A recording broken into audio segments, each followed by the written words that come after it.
Halo guys, welcome back again in my channel. Cerita akan berfokus pada seorang turis bernama Zhang yang sedang dalam situasi sangat ricuh saat ada sekelompok penjahat membuat kekacauan. Dia pun berhasil menghabisi nyawa sebagian dari mereka, tapi aksinya itu membuatnya harus dipenjara selama 6 tahun dengan tuduhan pembunuhan.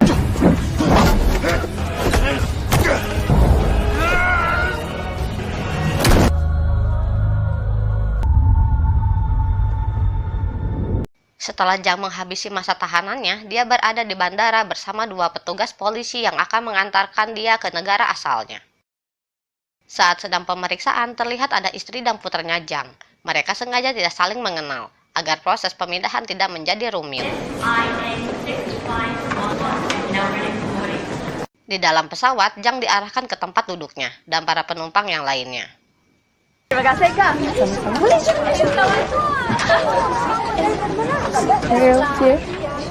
Di saat yang sama, dekat bandara, sekelompok pengendara motor bertopeng tiba-tiba masuk dan menaiki pesawat tersebut.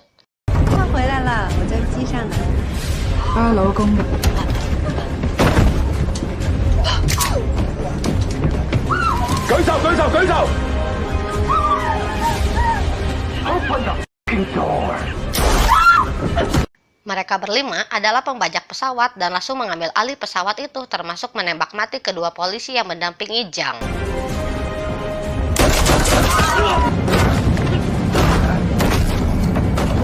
Saat pembajak sedang sibuk dengan penumpang lain, Zhang diam-diam mengambil kunci borgol.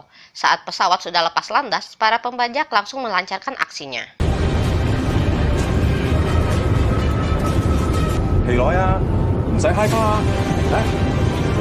Dan menyuruh pilot untuk mengaktifkan kendali otomatis, merapikan para penumpang agar duduk di satu kabin yang sama, dan memeriksa satu persatu dari mereka.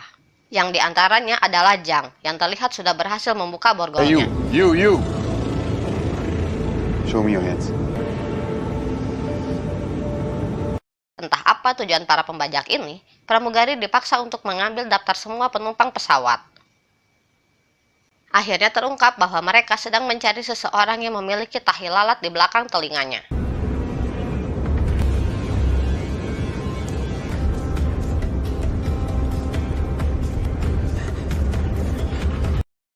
Saat sedang melakukan pemeriksaan, tiba-tiba satu penumpang pingsan akibat kepanikan, di mana penjahat wanita sempat akan menghabisinya. Namun si ketua kelompok melarangnya sebelum menemukan target mereka.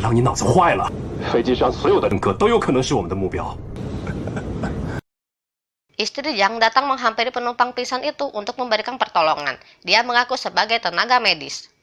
Tak lama kemudian, satu penumpang ikut membantu dan juga pramugari.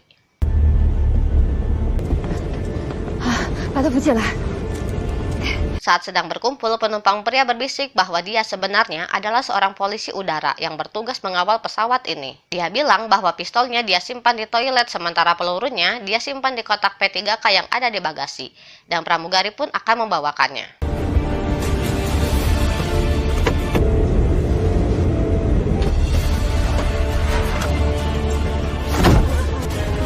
Namun satu penjahat menahannya dan memeriksa kotak P3K itu. Beruntung kotak itu hanya berisi obat-obatan, karena ternyata pramugari diam-diam sudah memindahkannya.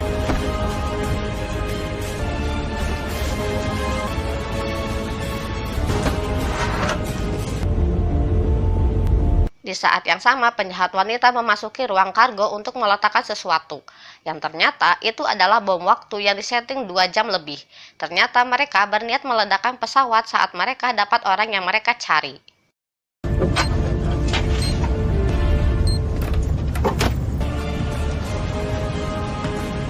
Di kabin, para penjahat berhasil menemukan orangnya, yaitu pria berkacamata dengan tahi lalat di belakang telinganya. Saat dihadapkan ketua, terungkaplah bahwa dia adalah ahli komputer yang memiliki informasi penting terkait teknologi baru bernama komunikasi kuantum. Ketua berniat membawanya dan akan meledakkan pesawat ini bersama para penumpang lainnya. Saat mereka sedang sibuk di depan, Zhang yang masih belum terungkap perlahan melancarkan aksinya dengan membuat bom asap dari beberapa barang milik penumpang lain.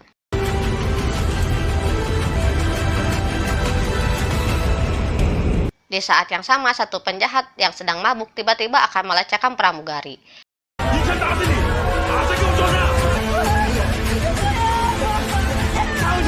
Jang yang sudah selesai dengan bom asapnya dengan cepat menuju kabin belakang dan melemparkan bomnya.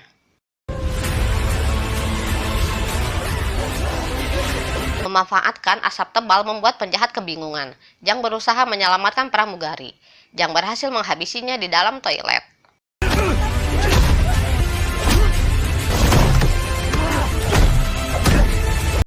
Dia pun pergi ke ruang kargo untuk mencari sesuatu yang bisa dijadikan senjata.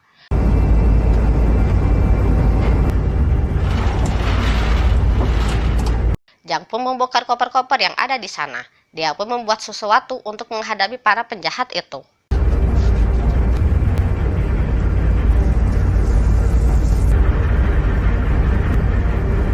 Si ketua penjahat yang sedang mengirim sidik jari si ahli komputer kepada tuannya. Tak lama sidik jari itu terkirim. Si tuan kembali menelepon bahwa mereka sudah salah orang. Si ketua memeriksa tahi lalat pada si kacamata yang ternyata hanya coretan saja.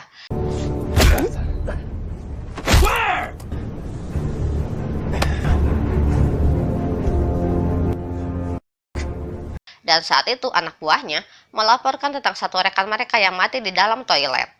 Dia pun menemui para penumpang untuk memeriksa satu persatu. Dari sekian banyak orang, ketua menghampiri penumpang wanita yang memakai topi.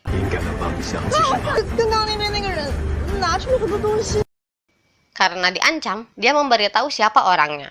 Ketua menyuruh anak buahnya untuk turun ke ruang kargo karena yakin pelaku ada di sana.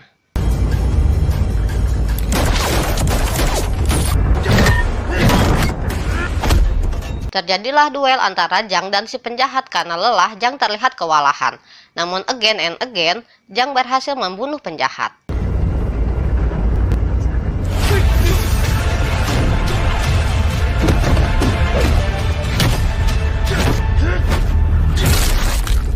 Dia pun mengambil alat komunikasi miliknya hingga berhasil berbicara langsung kepada si ketua.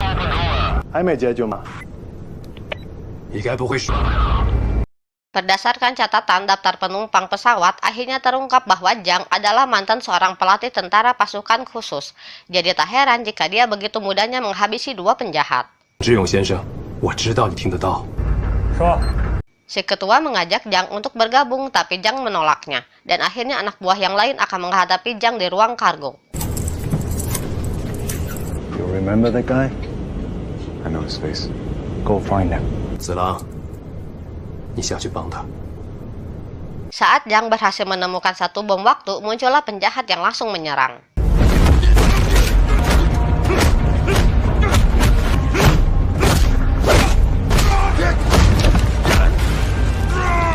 Saat penjahat terdesak, muncullah penjahat wanita dan Jang bersembunyi untuk mengambil sesuatu yang sudah dia buat tadi. Jang berhasil lagi menghabisi penjahat dengan cukup mudah. I need you, baby.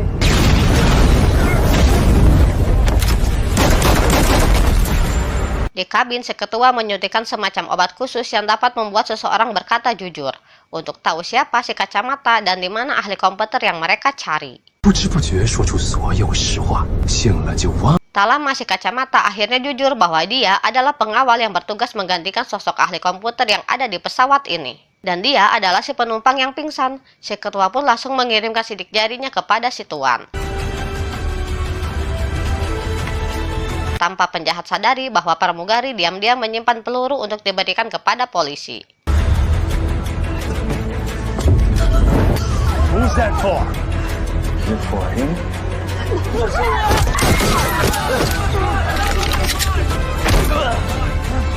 Si penjahat bule berhasil mengalahkan polisi. Sempat dilempari barang oleh para penumpang, dia langsung menodongkan pistol kepada mereka semua. Namun Jang datang dan membuatnya tak berkutik.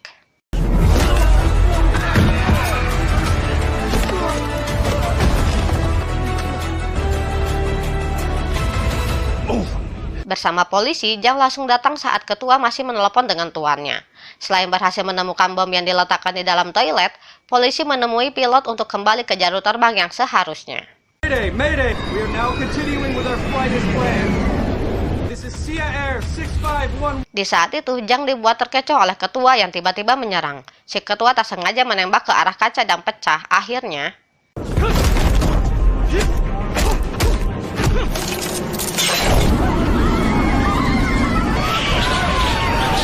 mereka yang panik, si ketua dan Jang masih bertarung.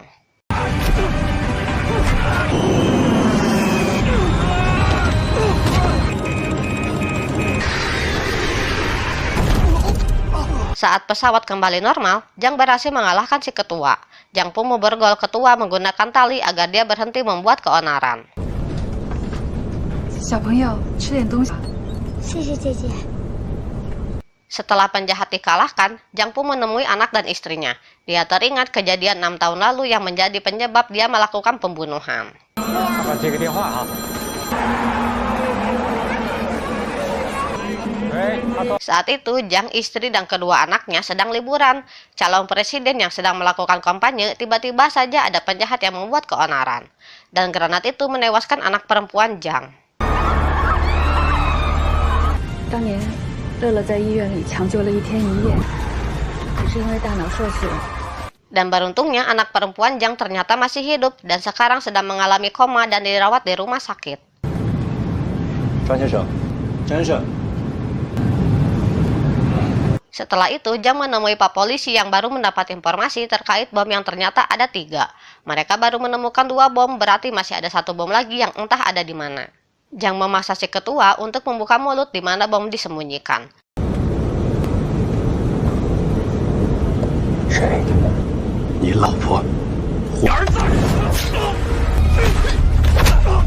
Ternyata wanita bertopi masih anggota penjahat, mereka pun kembali bertarung.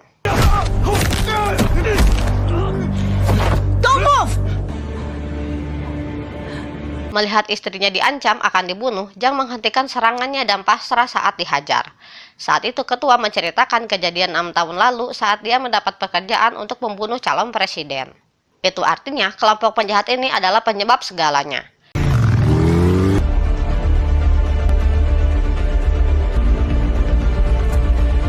Tak ingin membunuh Jang secara langsung, si ketua akan membuat mereka semua meledak di dalam pesawat. Bom yang dicari-cari ternyata disembunyikan di dalam tubuh petugas polisi yang mati di awal. Kini bom itu diikatkan pada tubuh istrinya Jang.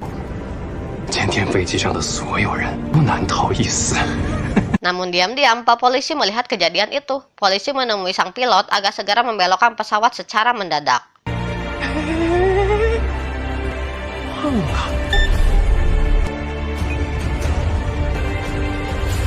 Tepat saat para penjahat akan lompat dari pesawat menggunakan parasut, pilot langsung membelokkan arah pesawat.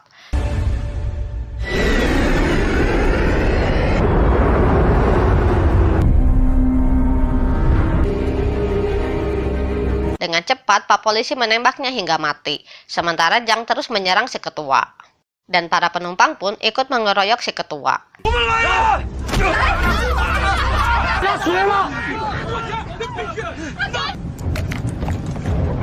Setelah para penjahat dikalahkan, kini tinggal mencari solusi untuk melepaskan bom.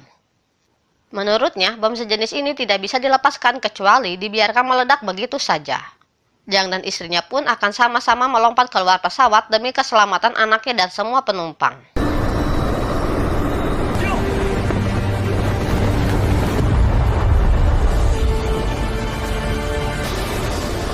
Akhirnya, Jang dan sang istri meledak di udara. Dan setibanya di bandara, si anak tiba-tiba mendapat telepon dari si ibu bahwa mereka masih hidup mendarat dengan selamat di sebuah pantai. Karena saat melompat, Jang berhasil melepaskan bom itu. 放心吧，我们会尽快回去的。我在家里等你。好，再见。 Setelah itu, Jang menemui putrinya yang masih dalam keadaan koma. Namun tak lama, anaknya tersadar dan film pun tamat.